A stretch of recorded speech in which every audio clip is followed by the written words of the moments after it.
నేను సింగిరెడ్డి నరేష్ రెడ్డి తెలంగాణ గల్ఫ్ కాంగ్రెస్ అధ్యక్షుడిని.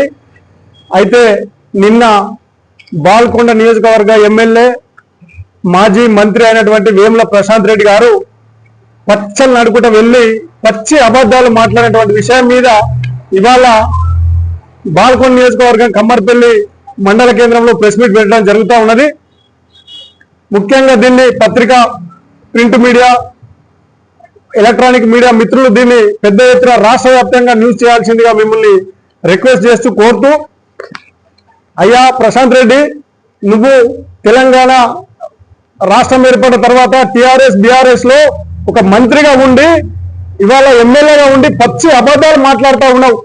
గల్ఫ్ సంక్షేమ బోర్డు పెడతాం, ఒక ఏడాదికి 500 కోట్ల తోటి అని చెప్పి మీ తెలంగాణ ప్రభుత్వం అప్పుడు చెప్పింది టిఆర్ఎస్ బిఆర్ఎస్. కానీ ఏ మాత్రం కూడా వేయలే. ఓట్లు దండుకునే తెలంగాణ ఉద్యమంలో మమ్మల్ని ఉపయోగించుకొని మా ఓట్లు దండుకొని మీరు చేయకపోగా ఇవాళ చేస్తున్నటువంటి ప్రజాప్రభుత్వం తెలంగాణలో రేవంత్ రెడ్డి గారి నాయకత్వంలో ఆయన చేస్తూ ఉంటే కూడా దాన్ని మీరు జీర్ణించుకోలేకుండా అక్కడికి వెళ్ళి అబద్ధాలు మాట్లాడుతున్నటువంటి విషయం.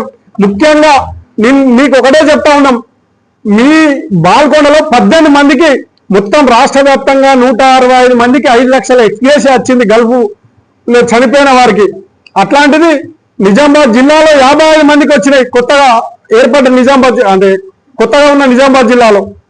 నీ బాల్కొండ నియోజకవర్గంలోనే 18 మందికి వచ్చినాయి. నీ మండలం వేల్పూర్ మండలంలో గోలి శివకుమార్ అంటే వాడి గ్రామంలో వేల్పూర్ మండలము గోలి శివకుమార్ అనే అతనికి కూడా వచ్చినటువంటి విషయం నీకు గెలపోతే నువ్వు ఎట్లా మంత్రి అయినావు, ఎట్లా చేసినావు?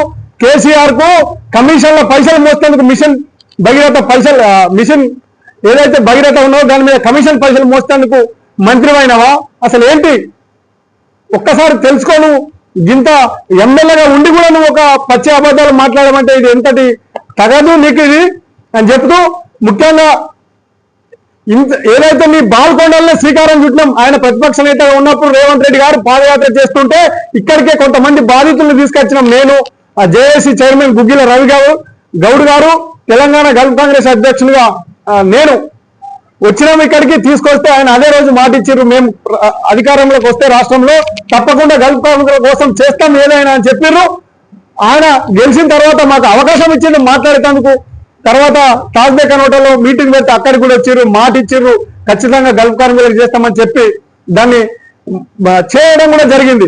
బయట చనిపోయిన వారికి 5 లక్షల ఎక్స్గ్రేషియా ఒకటైతే మిగతాది తెలంగాణ ప్రవాస ప్రజావాణి అని చెప్పి ప్రజాభవన్ లో పెట్టినటువంటి విషయం అది కూడా గమనించాలా. గల్ఫ్ కార్మికులు బాధితులు అని చెప్పి చెప్తా ఉన్నాం.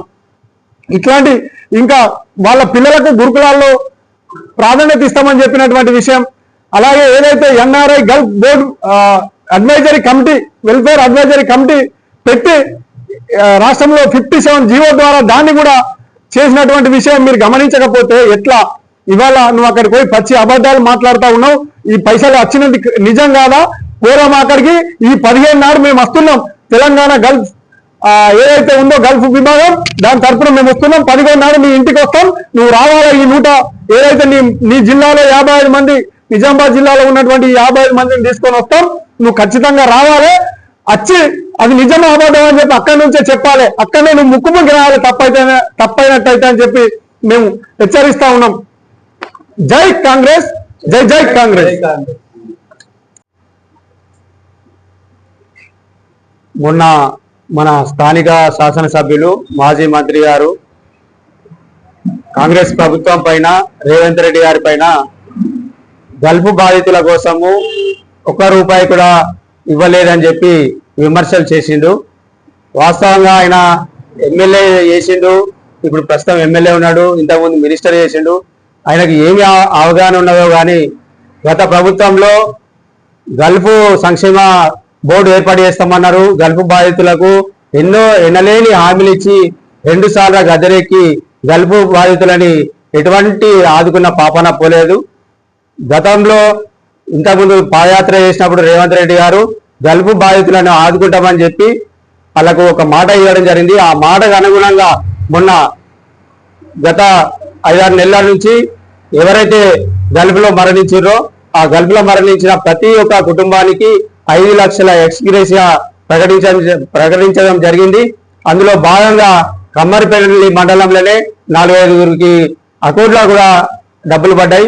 మొత్తం బాల్కొండ నియోజకవర్గంలో 18 మందికి డబ్బులు విడుదల చేయడం జరిగింది. ఆయన ఆ విలేజ్లలో వాళ్ళ కార్యకర్తలు ఉంటే వాళ్ళ ఇళ్లలో పోయి చెక్ చేసుకోవాల్సిందిగా నేను విజ్ఞప్తి చేస్తున్నా. ఇక ముందు అయినా కానీ ఎమ్మెల్యే గారు ఒక ఏదైనా విమర్శ చేసే ముందు ఆచితూచి వ్యవహరించాలని చెప్పి నేను ఆయనని డిమాండ్ చేస్తున్నా. ఆయన ఏ ప్రభుత్వం మన కాంగ్రెస్ ప్రభుత్వం ఇప్పటి వరకు ఏ హామీ ఇచ్చినా దాదాపు 99% నెరవేర్చుకుంటూ వస్తున్నది. పేదల సంక్షేమం కోసము, గల్ఫ్ బాధితుల కోసము ప్రతి హామీ నెరవేర్చుకునే ప్రయత్నం చేస్తుంది.